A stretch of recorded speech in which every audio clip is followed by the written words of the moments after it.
Living trusts are great. I preach their value all the time. But guess what? There's a good chance your living trust may not work when you're gone. The reason that living trusts are so great is that they avoid probate court and they make it really hard for your family to fight. But in order for a living trust to work, it does have to actually be funded. This is a little bit of a scary word, but really all it means is that your assets have to be owned in the name of the trust, or they have to flow through the trust on the back end in order for the trust to avoid probate court and for it to be successful.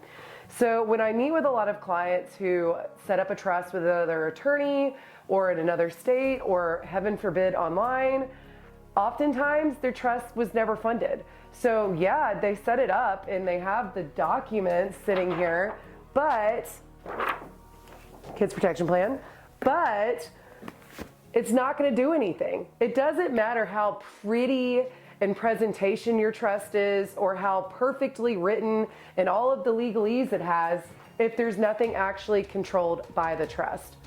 A will is a legal directive that tells the judge what you want to happen during probate court. So you write it, you sign it, witness, notarize it, you're done. With a living trust, we do have to do a little bit more work on the back end to make sure it's going to actually work. So Paul and Pam Sample do need to own their house as trustees of their living trust. Now wait, does this mean that their house is no longer theirs or that they have a separate tax return?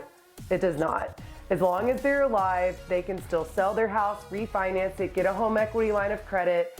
But if one of them passes away, the survivor has it. If both of them pass away, whoever they've named as their successor trustee will just be able to step in and immediately administer it. They can sell the house, do an estate sale, renovate it, do whatever they need to do instead of waiting 6 to 12 months while it's in probate court.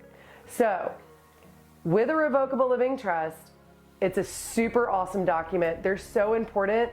They do need to be well written. They do need to have a lot of just in case clauses. Our trusts are actually usually about 80 to 90 pages. But no matter how amazing my document is, if your assets are not in the name of the trust or flowing through the trust does not control them. And ultimately, it will just get kicked back right to your will. So in order to avoid probate court and to make sure that your trust is actually going to work, we need to make sure that the trust is controlling those assets.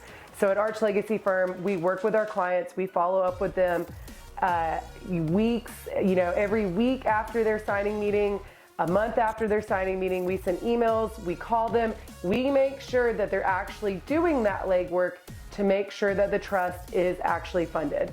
We want to make sure that the house is in there, that your business is in that trust so that your business doesn't end up in probate court. We're going to make sure that life insurance and retirement accounts that the trust may be named as a contingent beneficiary. Bank accounts, investment accounts, all of this may need to flow through your trust.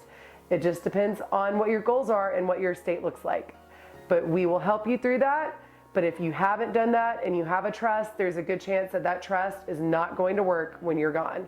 So with a living trust, it's really important to note that it goes far beyond just the legal document.